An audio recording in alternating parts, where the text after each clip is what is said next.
All right, everyone, welcome to the Pokeshop BST podcast, episode 7.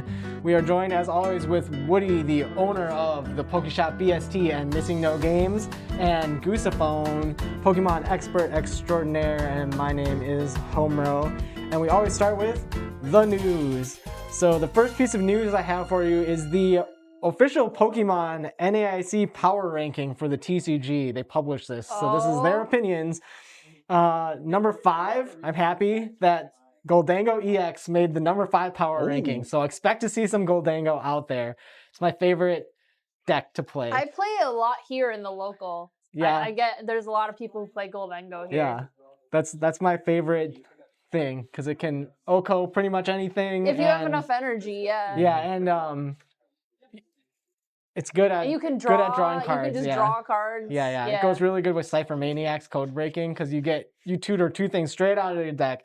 So I'm rooting for Goldango always. And then number 4, also a really good pick.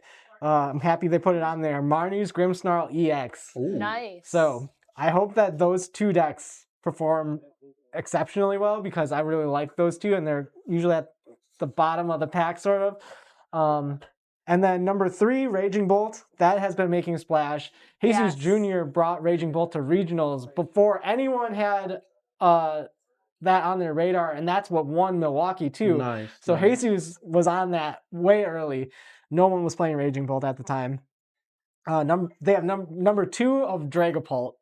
So I think Dragapult would have been number 1 for most of this. It's gotta be Gardevoir standard, but right? Gardevoir is number 1 by a lot, by a long shot. That deck is just super resilient, and it has the Lily's Clefairy against the Dragapult EX decks.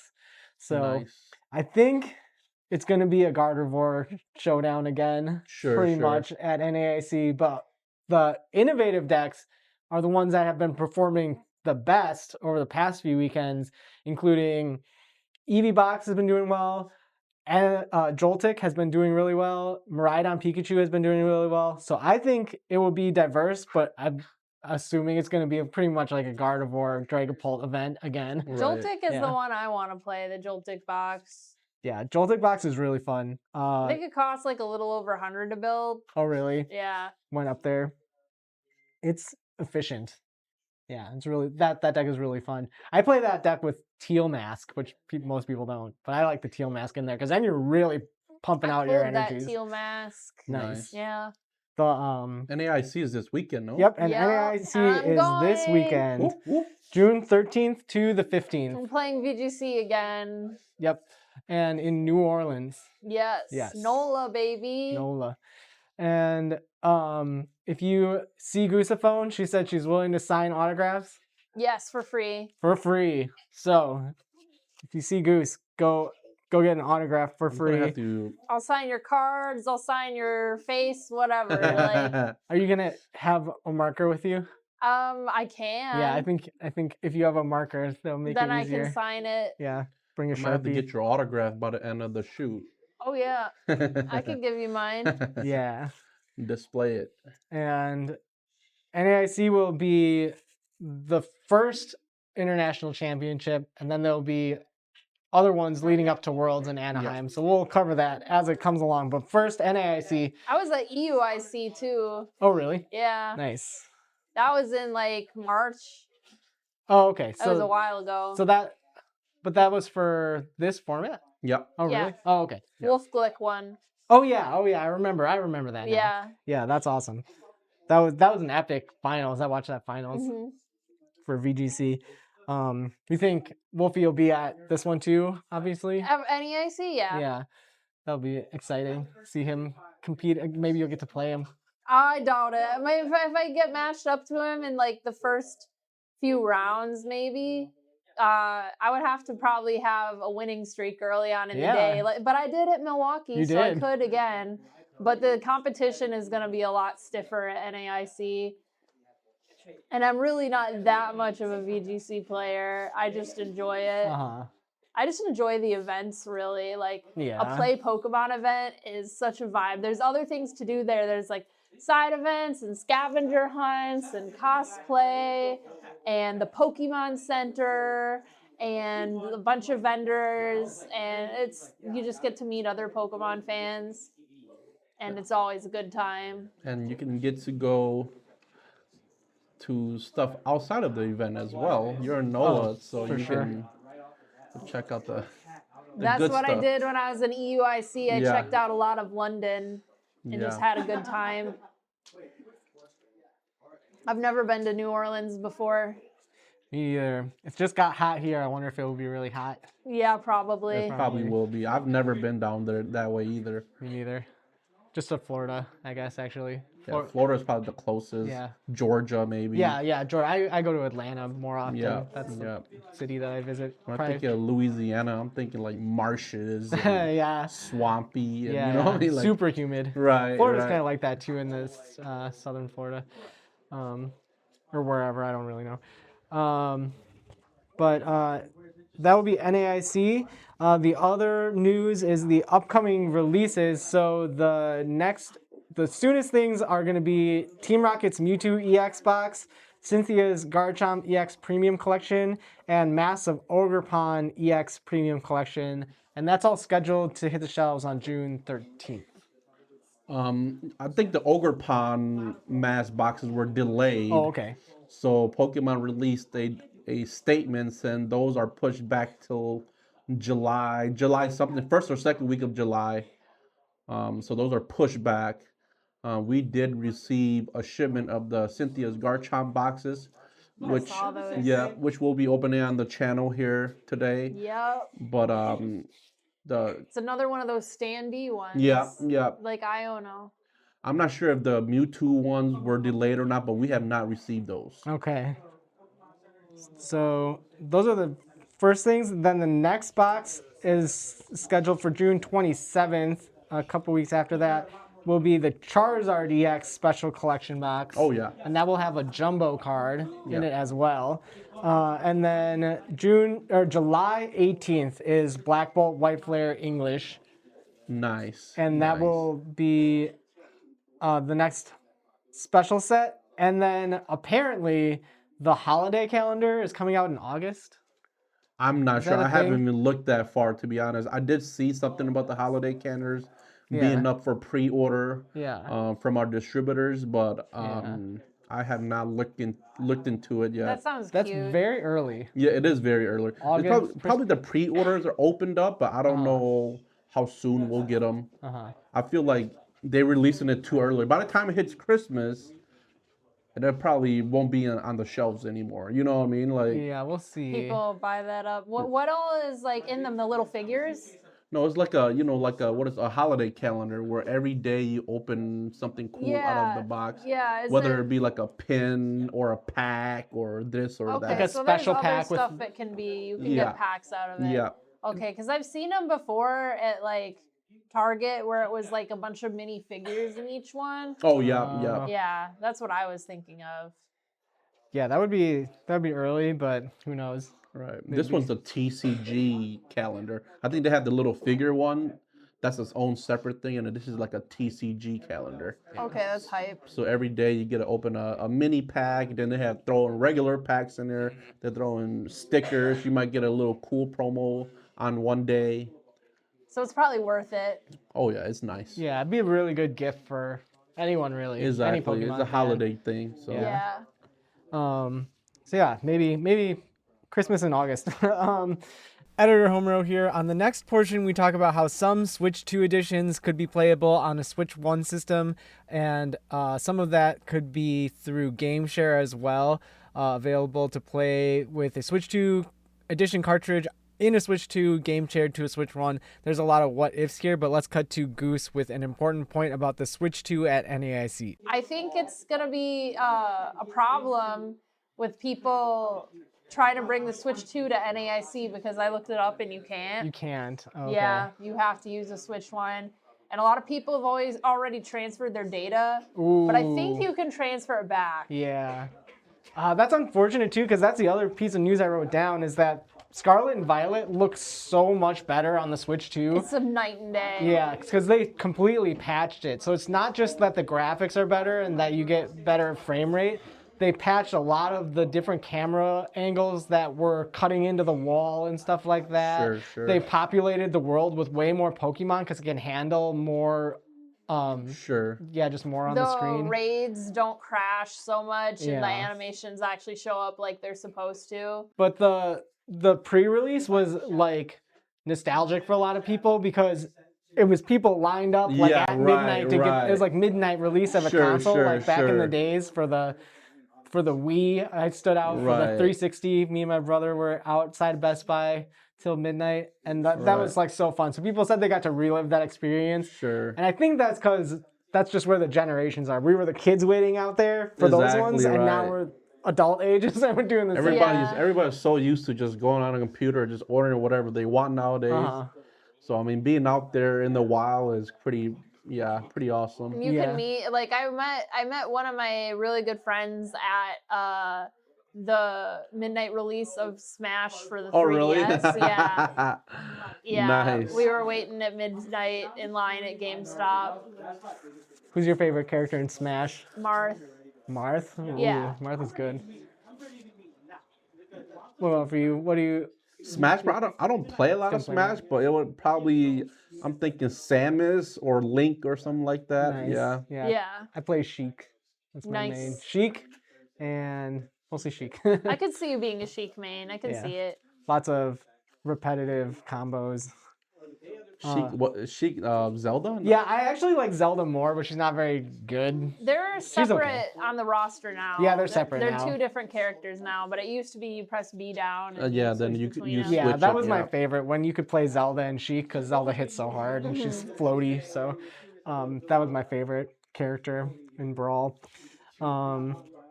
Yeah, that's all the news. The next segment is the check-in. And for this check-in, the topic is screen time. So I have a lot of that. yeah, I think, same here. I think a lot of people have a lot of screen time these days. And I think that comes from, frankly, social media addiction. I think. And I was breaking this down because I was taking notes while scrolling, which I do pretty much every week at least once. And I think at the core of it, addictions end up being a coping mechanism for other symptoms of unrest in the body. So pain, psychic pain, emotional pain, physical pain, chronic pain from that can be caused by other addictions. Screen time as your escape. Yeah. So from that. I think a good thing is to get outside and you can get vitamin D, and then it fills up the time. Like doom scrolling during the day never feels good, you know. Right. At nighttime, it's feels different. Right. If you want to play a game, play a tabletop game. Yeah. You know, like Right. It's more just like boredom at some point. Me personally, half of it is like business. I'm on my phone always just taking care of business, and then when it's in the evening, that's when you're really doom scrolling. You know what I mean? When you're at home just chilling, relaxing on your phone, after dinner or whatever. But most of the time during the day, I'm on my phone taking care of business. So. Yeah. I have a lot of the doomy stuff muted. So I try to go on just for like entertainment value or keeping up to date with things, or just like seeing what all my friends are up to, or looking at other cosplayers' work. I don't know. I'm probably addicted to Twitter, which is terrible. I don't think I'm addicted to any other social media, but I think I might be addicted to Twitter. I do catch myself like on certain days, like the analytics will pop up on my phone, like your screen time has been like 14 hours a day or something like that. I'm like, really? Like, there's no way I've been on the phone watching for 14 hours. There's not even that many hours in a day. Yeah. But 14, like almost half of the day I'm on my phone is ridiculous. Yeah. But sometimes it's like you don't even think about it. It's just you're on doing stuff or whatever, and like Goose said, like entertainment. And then there's the computer too, and TV. Yeah. Yep. Exactly. Sometimes I'm playing all three of them at the same time. Yeah, sometimes I'll like play video games and watch like anime in the Right. background. Yep. Right. I'm on the PS5. The phone's playing, NBA or baseball or whatever's on that night, and then um, kids are on their switches and Yep. whatnot. Right. Exactly. Just But I also think that since it's such a common occurrence, I think social media is filling a space that is not being filled in other ways. So the main ones for me are social connection. I get that gets fulfilled through social media. It's not Sure. like it's a never-ending hole. It's just something that needs to be filled in everyone's lives, and we get that connection through social media. So I think that's a good thing that we do get connection through it. I feel very connected with a lot of people through social media that I interact with on a daily basis. Those are my friends. Sure. And then learning, education, and information. I get tons. I'm like thirsty for that. I'm hungry for knowledge. So I can find any information I want, and it just gets fed to me. When you're scrolling, you find out things that you didn't even know you cared about, Exactly, wanted to know about, which is fine. But I can just go on an endless spiral of hyperfixations on any sort of social media. So I'm like grateful for that. I learn a ton on the internet, more than I ever learned in school. And then I think you get a lot of inspiration from people just doing amazing things or grinding it out, making it work or whatever, like all sorts of different parts of life. And then there's an entertainment value to it as well.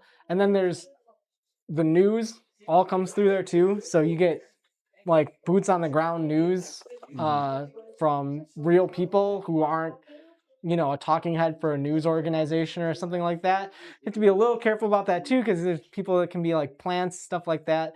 But overall, I think that social media does fill a lot of spaces that need to be filled in your life, and that's why people spend so much time on it. Right. So I would just leave that off by saying, like, my personal goal for being part of that, of like a short form content sphere, is just to put positivity into that, so that when you're scrolling, if you see us, you know that you just get a little beam of positivity and it's amongst familiarity it, and too. familiarity. Yeah. So that's the other thing too. Like if we can be what my friends online are for me, who are consistent and show up and post all their content or go live regularly, like those are my friends. So if we can be that to other people, that's great too. So I always really appreciate the regular homies in the comments. 100%. Yeah.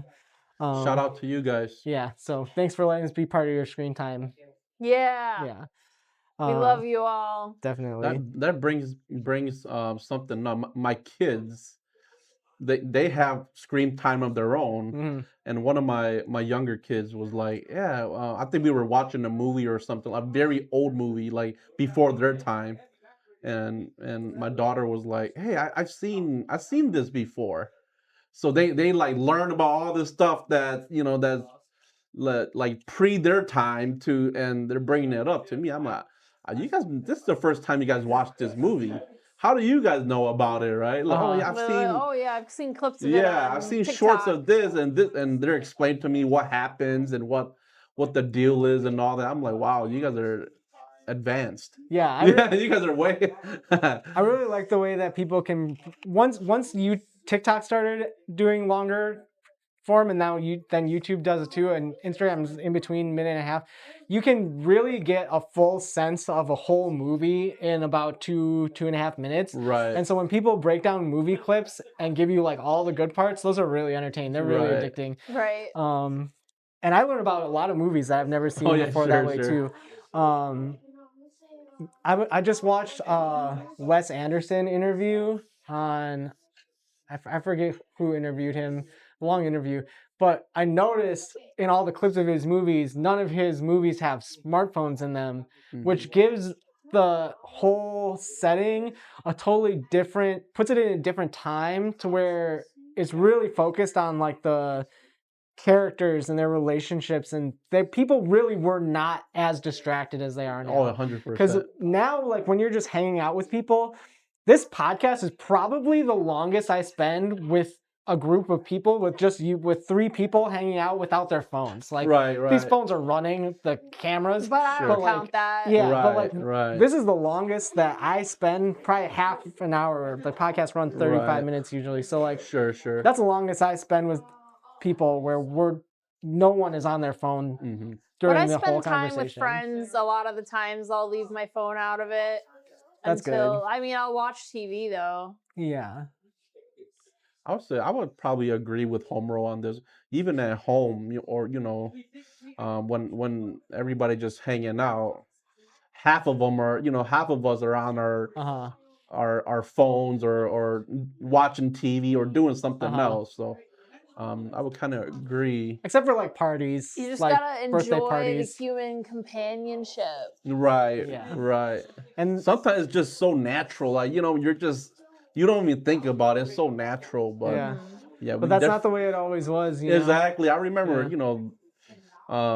back when smartphones weren't around, we had razor edges and what are you called? What do you call it? The Rumor, the one that you like flip up and there's a keyboard. Oh yeah, yeah. That's what I had. I loved that phone. What the heck were they called? Blueberries. Blackberries. Yeah, I had some Blackberries. I had a slide with the horizontal QWERTY keyboard. The ones that look like a little chocolate bar, just like a bar. Like even back then, there wasn't a lot of like social media. You know what I mean? Like everybody. There wasn't really anything to do on the phone. You would text each other, but then everyone would have their phone. More like texting and Yeah. And the ones that did have internet browsers, it was very limited what they could do. Right. Like my cheap like $10 phone had internet, but it could barely do anything. And when I say $10 phone, I actually mean that. Like I had Virgin Mobile, and it was this flip phone that was like the most basic possible thing. It was my first ever cell phone. Back then times went slower for some reason. I don't know. It just seemed like the days were longer. It did. You know what I mean? Because there weren't smartphones. The days were just, spent kind of just lounging. For me personally, like lounging, trying to figure out stuff to do. You know what I mean? Mm-hmm. We were outside a lot more. That's for sure. Mm-hmm. Yeah, I didn't like going outside. I had a PC. Oh, really? All the time. So yeah, you were one people of those would have to tear me off the PC to go outside. Like literally, they would have to be like, "You have to go outside. Like you cannot just stay on the PC People live in the their whole time." computers. Yeah, I was like that. I was one of those guys. I was outside, and then when I had kids, that's when I started not really going outside that much. Yeah, you had lots of babies to take care of. Sure. All at the same time. So yeah. The screen time, I don't know. I don't know if it will. I don't think it will change. I don't think so. Yes, everybody's there's a movement different. to not smartphones. So they're not necessarily like, some people use flip phones. Some of my friends have flip phones only, but some of them are like just a black and white screen where you still get some of the functionality. They brought the Motorola's back. Yeah, and Motorola has just like normal flip phone you can use. So some people are on that movement. Some, we'll see, maybe. That's totally up to the person. The person wants to spend their time on the phone. That's totally up to them. They're outdoors person kind of person. You know what I mean? Like it's really up to the guy. Yeah, for sure. Guy or girl. So. And that kind of transitions into not financial advice. Hashtag not financial advice, because a lot of buying and selling of trading cards happens on the phone as well, which you can't do without a smartphone. But my topic for this is how to not buy high and sell low. So my personal advice is, and we'll talk about that once I go through it, is if you're investing in something that you're planning on selling in the future, I have 4 things that you need to consider. 1 is the supply. 2 is the demand. Those are the 2 simple things. 3 is you need to learn how to hodl. And 4 is to set a predetermined price where you will sell it at, and you will just live with whatever profit margin that you take there. And by doing that, you get your profit earlier usually by not holding it so long. And at a predetermined price, then you're able to know how you're going to use that profit at a specific, hopefully a specific time. Is that what so you get hodling is? more opportunity. No, hodling is hold on for dear life. That's what that stands for, HODL. And then you can use previous set history sort of to help you determine where that price is going to hit, whether it's going to 2x or more than that. But yeah, so the first one is supply. So you can get a general sense of how much of a set is being printed or how rare a card is going to be if you're doing a single rather than sealed. So for instance, Pokemon Center ETBs are a good example because the supply is very low. Right. So even if you open it, you still get the single out of it. That's going to have a lower supply. So you still have something you can hold on to, even if you open it. The other one is demand. So that goes by popularity of Pokemon most of the time, I would say, drives most of the demand. So if a set has a super popular Pokemon like Charizard in it, then you can kind of bank on those packs being worth more, the singles being worth more, except for Obsidian Flames. Like just look at Prismatic, like the packs for that can be really expensive. Exactly. So, and then to know how to hodl, that just comes with experience. So you have to be able to ride the roller coaster on the downswing, and then by setting a predetermined rate or price that you want to sell it at, then you get out at least when it's on its way up. You can't expect to catch the top, the very tippy top of anything, but that just is lessons that I've learned how to not buy high and sell low. Is by that's sort of like a simplified system for it.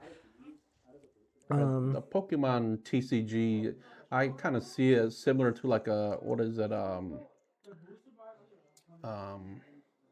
like a investment. What do you call it? Like a Portfolio. investment portfolio kind of thing. You know what I mean? Where it, highs and lows, like don't get stuck holding the bag.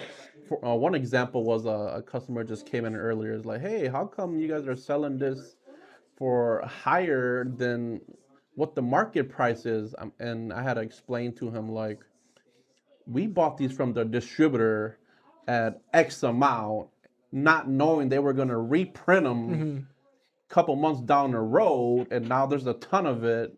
So we have to make a decision where do we kind of lose money on it or just kind of break even on it. Because if you do MSRP, you'd probably lose. Exactly. Yeah. So I was kind of explaining it to him, and then he was like, wow. And, he kind of understood, which is great. It's the main thing is like the understanding part of it. You know what I mean? Not a lot of people understand the market. So, yeah, that's pretty cool to kind of deep dive into. But Yeah, that would be like the hodling phase. And as a store, you could choose to hold it without it being on the shelf. yeah, And that's not available to anyone, though. And then you're just really waiting for that price to come up and meet exactly right. the previous distributor price before like a reprint or something like that. Right. In a stock portfolio, you don't have to worry about people's opinions about the price because That's true. just That's anyone, true. It's just there the for market will you. just buy it whenever The you. market is gonna be the market, and you can't really manipulate it like that, right? In a consumer market, you have consumer sentiment to consider. Sure, So, sure. Yeah. It's either can be available at a price that works for the seller, or same thing as distributors seem like they will wait on product too and sell it whenever they And that feel kind like of it's goes good into for them. that kind of goes to the supply part of it too, because sometimes Pokemon will send you stuff, and then you don't know if it's gonna get reprinted or not, right? So you either hold or you either sell or whatever you do with it, and then months down the road, they reprint the crap out of it. Yeah, and then it's not worth as Then much. right, then like, oh, you held on to it, now you lost value because they reprinted it a million times. But also things can go up in value as time goes on when Exactly, they're not reprinted. exactly, and the total opposite can happen too, where you happen to hold on to X amount, and they never reprinted it for some odd reason. Now you're the stuff that you're holding on to, triple, quadrupled in value. Mm-hmm. But it's a cat and mouse game at this point. Yeah. Like I tell all my customers, like just collect what you like. Yep.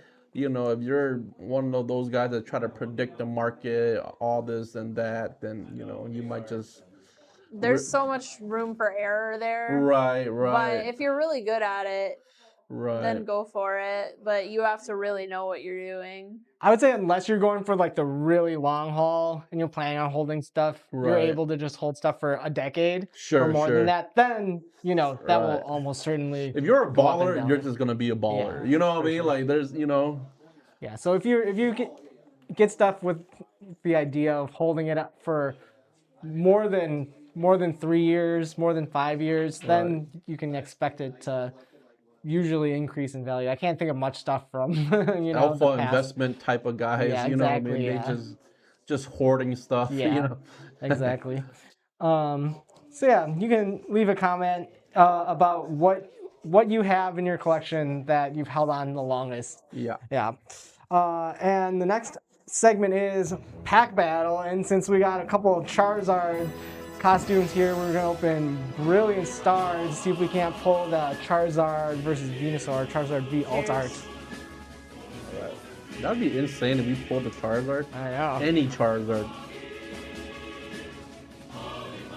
What's the trick? 3? Yeah. 3 to the front, Goose.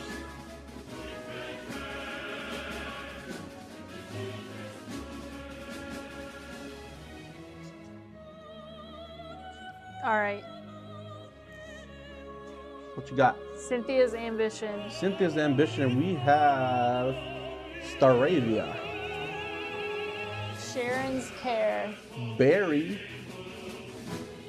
Oh, Pachirisu. I got Blunder Policy, Execute. Minchino. I love Minchino. Minchino used to be a really, really good card. Yeah, I had that in my deck for the Chinchino, like you put special energy on it, it just wrecks everything. All right, Grammar. We got a Baltoy, Sneasel. Snorunt, Bidoof. Nose Pass. Electabuzz. We got a Milcery. Staryu. We got a Reverse Hollow Dedenne. Yeah, mine's reverse hollow too. Nice. Reverse hollow Staryu. We got Magmortor for our rare. We got Torterra. Fire Yeah. Energy. Hey, at least you got a Hollow. Yeah, Hollow. Yeah, I got a Torterra. It's crazy to think that not that long ago there was not a Hollow in every pack. Hollow I know, rare. yeah. I We're just so spoiled now. exactly right. It feels normal though. 3 hollows in every pack now. I like Yeah. the Pachirisu. It's eating a little Nice. Lepo berry, I think. Nice. Yeah. I actually prefer getting 3 hollows in every pack. I don't think it makes them not special. I think that they still look really good. Sure. They're good for the players because they look cool. Right. Pokemon cards look much, much better on camera than most other foils in other games. Other games when they're physically on camera, they look really bad sometimes. Like you can't read them at all. You can't tell what card it is at all Sure. because of their foiling process. But the Pokemon foils look so good on camera. That's something they have like down packed. I don't know. That I guess like the foil rare wins, but that was kind of almost a tie. Right. And the last segment of the day is always Ask Woody and Ask Goosephone. So you can leave a comment with the hashtag Ask Woody or hashtag Ask Goosephone in the comments, and we will get to your questions on the air. And this one comes from our friend Beastmaster Max, and it goes: one day you wake up in the world of Pokemon Mystery Dungeon and you have been turned into a Pokemon. What Pokemon are you and who's your partner? You can pick any Pokemon, not limited to starters, no legendaries, but mythicals are okay.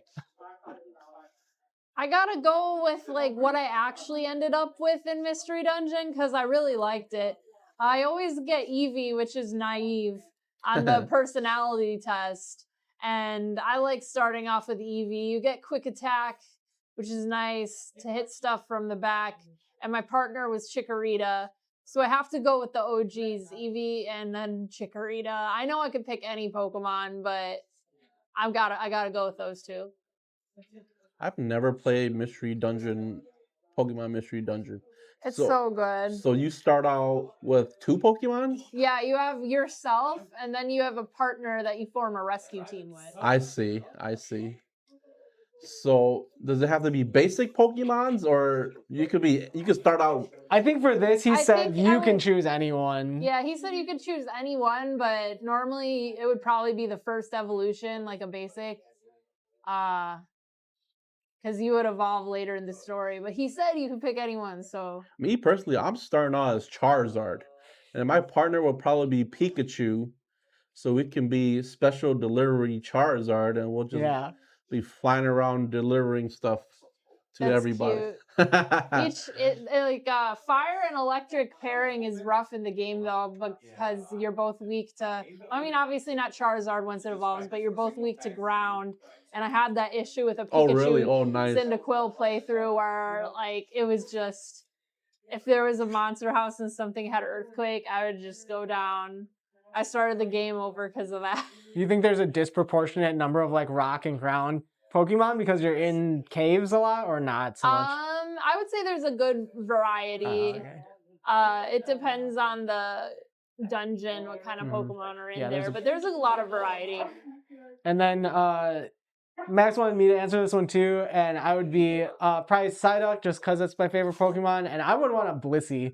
And then we would just tank our way through it. Right. Psyduck and Blissey. Yeah. Psyduck just hop right into Blissey's pouch, and they just... Yep, exactly. Confusion from inside the pouch. So that is the final segment. You can always leave a question, and we get to all of them. We just had one for this week. Nice. We try to get to all the comments every week on the podcast.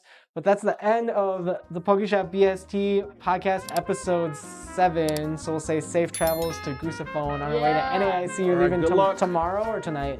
I'm leaving tomorrow. I got to pack tonight. Yep. So good luck at NAIC Goosephone. Yay, thank you. All right, we will see you in the next one. Peace. Peace.